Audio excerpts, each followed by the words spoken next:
Good evening everyone আমি সৌমিলি আমার নতুন একটি ব্লগে আপনাদের স্বাগত। কালকের ব্লগটা দেখেই বুঝতে পারছেন যেখান থেকে শেষ করেছিলাম আজকের ব্লগটা সেখান থেকেই শুরু করেছি। আমরা নদীটা ক্রস করে চলে এসেছি। এখান থেকে 5-7 মিনিট হাঁটলেই আমরা পৌঁছে যাব গনগনি। হ্যাঁ, থাম্বনেল দেখে তো বুঝতেই পেরেছেন আমরা গনগনি যাচ্ছি, the grand canyon of West Bengal. আমাদের বাড়ি গড়বেতাতে আর আমার ভাইয়ের শ্বশুর বাড়ি গনগনি থেকে ওই 5-7 মিনিটের হাঁটা ডিস্টেন্স। তো একদম কাছে যখন আছি ভাবলাম একবার ঘুরে আসি, অনেকদিন যাওয়াও হয় না। আর এই দেখুন, একবার তাকিয়ে দেখুন চারিদিকটা কি সুন্দর পরিবেশ। মাঝখানে আমি আর হাঁটতে পারছিলাম না, তো ভাই এসেছিল কিছু জিনিস দিতে।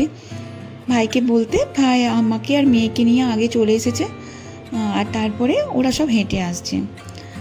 অ্যাকচুয়ালি আমি আগে এসেছি একটু শ্যুট করে নেব, কারণ আমরা এত লেটে বেরিয়েছি। তখনই বললাম যে কিছুই দেখার আগেই হয়তো অন্ধকার হয়ে চলে আসবে। আর এই যে গনগনির পিকনিক স্পটের রেট তালিকা, আপনারা পজ করে দেখে নেবেন কত কী রেট। আর এই হচ্ছে গনগনির ভিউ। ওরা এখনও আসেনি, তার আগে ভাবলাম যে না আমি একটুখানি দেখিয়ে দিন, হলে অন্ধকার হয়ে যাবে। অলরেডি 6:30 বাজতেই যাচ্ছে আর আমি কিছুই দেখাতে পারবো না। এখন বৃষ্টি হালকা হালকা শুরু হয়ে গেছে বলে দেখুন চারিদিকটা সবুজেই সবুজ। আর শীতকালে একটু ফাঁকা ফাঁকা থাকে। শীতকালে তো প্রচুর লোক পিকনিক করতে আসে এখানে, আপনি তো জানেনই। আর এই যে সিঁড়ি, এই সিঁড়ি দিয়ে আপনারা একদম ওই দেখুন নদীর ধারে নামতে পারবেন। আমি আজকে আর নামলাম না, কারণ আগেই বললাম যে একদম হাতে কম টাইম, নেমে উঠে আসতে একটা টাইম লাগবে। তো আমার পক্ষে আজকে আর নেমে যাওয়া পসিবল হলো না। আমি থাকছি কিছুদিন, যদি কোনো দিন আবার সম্ভব হয় আপনাদেরকে এসে পুরোটা দেখাবো। আর এই হচ্ছে শিলাবতী নদী, যেই নদীটা আমরা পেরিয়ে এলাম বাঁধ দিয়ে, ওটাই এই নদীটা। আর আমরা থাকছি এখন ঠিক নদীটার ওই পারের গ্রামে। এসে দেখলাম ওরা এসেছে কি না, তো দেখছি মেয়েকে মামা আইসক্রিম কিনে দিয়েছে, বাইকে বসে বসে মেয়ে আইসক্রিম খাচ্ছে, কি আর করবে। আর এই যে ওরা চলেও এসেছে। এবারে যে মেন আকর্ষণ, আমরা সেখানে যাব। হ্যাঁ, এই যে রিসোর্টটা, এটা নতুন হয়েছে। নতুন বলতে একদম নতুন না, 2 বছর হয়ে গেছে হয়তো, বাট আগে এটা ছিল না। এখন এগুলো নতুন কনস্ট্রাকশন। চলুন আপনাদেরকে এর ভিতরে গিয়ে দেখাই কি ব্যাপার, কি না আছে। এখানে নাইট স্টেও করা যায়, তারও আপনাকে দেখাবো যে কীরকম কি নাইট স্টের ব্যবস্থা আছে। আর এখানে ঢুকতে প্রবেশ মূল্য হচ্ছে মাত্র 5 টাকা। হ্যাঁ, ঠিকই শুনেছেন, মাত্র 5 টাকা। আর এই যে আমরা 6 জন ছিলাম, তো টিকিট নিয়ে নিলাম। টিকিট নেওয়ার পর ভিতরে ঢুকলাম। ভেতরে ঢোকার পর এই ভিউ। আজকে না হয় আপনারা রাতের গনগনিকেই দেখুন, দেখতেই পাচ্ছেন প্রায় 6:45 বেজে গেছে আর সব লাইট জ্বালিয়ে দেওয়া হয়েছে। তার থেকেও বড় কথা, মনে হচ্ছে মেঘ করেছে, জানেন তো, এই জন্য সময়ের আগেই আজকে সন্ধে হয়ে গেছে। সে যাই হোক, আপনারা আজকে রাতের গনগনিকেই দেখুন। যারা নাইট স্টে করবেন তাদের জন্য তো খুবই ভালো, রাতে কেমন দেখাচ্ছে গনগনি দেখে নিতে পারবেন। ঢোকার পরে যে দূরে দেখালাম ওটা হচ্ছে রেস্টুরেন্ট সম্বন্ধে আমি বেশি কিছু বলতে পারবো না, কারণ আমরা তো একদম সামনে থেকে আসি। রেস্টুরেন্টে কোনোদিনও এখনও পর্যন্ত আমার ঢোকা হয়ে ওঠেনি, সেরকম সময় সুযোগ হয়নি। আর এই যে দূরে দেখতে পাচ্ছেন এগুলোই হচ্ছে কটেজ। এই যে মেয়েকেও হাঁটতে শুরু করিয়ে দিয়েছি, হাঁটাতে তো হেঁটে হেঁটেই ঢুকো। এত বড় রাস্তা, আর বেশি আজকে ভিড়ও নেই। কারণ হ্যাঁ, আরেকটা কথা, এই বাইরের ঢোকার জন্য, প্রবেশ করার জন্য 7টা পর্যন্তই খোলা থাকে। শীতকালে কিন্তু টাইম আগিয়ে যায়, শীতকালে এটা 6টা হয়ে যায়। এখন যেহেতু গরমকাল চলছে তাই এটা 7টা পর্যন্ত খোলা থাকে।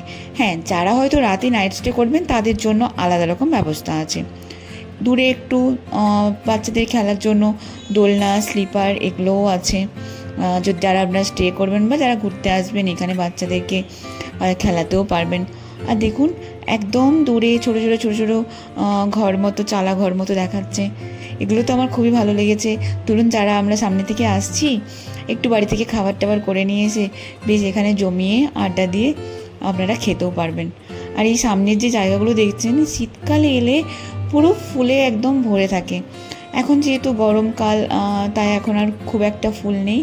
ওই 2-4টে দেখলাম গোলাপ গাছ লাগানো আছে, তাতেই ফুল ফুটেছে। শীতকালে অনেক রকমের ভ্যারাইটিস ফুল গাছ লাগানো থাকে, তখন ভীষণ দেখতে সুন্দরও লাগে।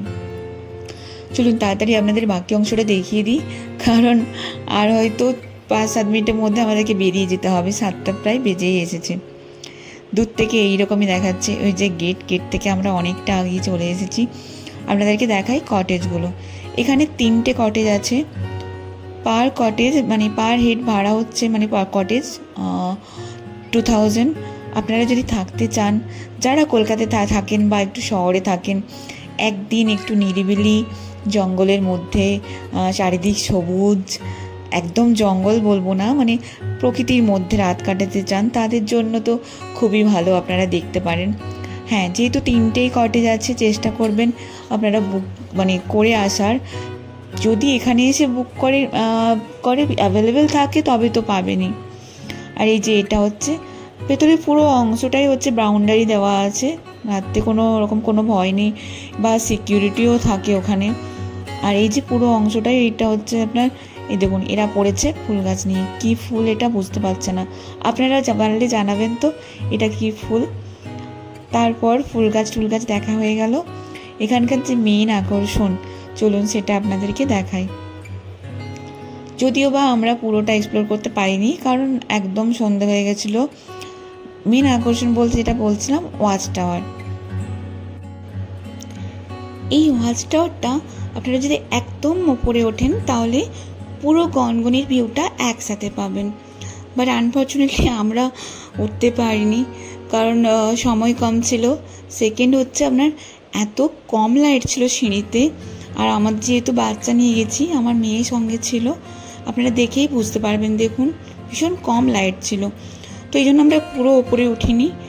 আপনারা যারা সকালে আসবেন, দুপুরে আসবেন, তাদের তো কোনো অসুবিধা হবে না, তারা আপনারা পুরোটা উঠতে পারবেন। হ্যাঁ, অবশ্যই ওয়াচ টাওয়ারের ওপরে গিয়ে গনগনির ভিউটা উপভোগ করবেন। আমরা ওঠার চেষ্টা করলাম, বাট একটা ধাপ উঠেই আর পারিনি উঠতে। ওখান থেকেই কোনো রকম একটুখানি দেখার পর আমরা নেমে গেছি বলতে ততক্ষণে অলরেডি ঝড় শুরু হয়ে গিয়েছিল। ভাগ্যিস মানে ভাই বাইরে ওয়েট করছিল, তো ওই ফোন করে জানালো যে কোথায় তোরা, প্রচুর ঝড় বৃষ্টি আসছে, চল তোদের বাড়ি পৌঁছে দিই।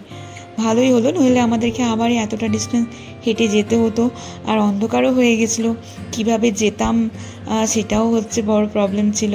যেহেতু সঙ্গে মেয়ে আছে, আমরা নিজেরা থাকলে তো কোনো ব্যাপার নেই। তারপর আমরা ওখান থেকে তড়িঘড়ি করে বেরিয়ে গেলাম বাড়ি আসার জন্য। আর এই হচ্ছে মানে মোটামুটি আপনাদেরকে চেষ্টা করলাম দেখানোর জন্য। যদি আপনারা ব্লগটা পুরোটা দেখে থাকেন, যদি কোনো কিছু ভালো লেগে থাকেন, তাহলে অবশ্যই কমেন্ট করে জানাবেন। আর হ্যাঁ, লাইক, কমেন্ট অ্যান্ড শেয়ার করতে ভুলবেন না। দেখা হচ্ছে পরের একটা ব্লগে। ততক্ষণ ভালো থাকবেন, সুস্থ থাকবেন।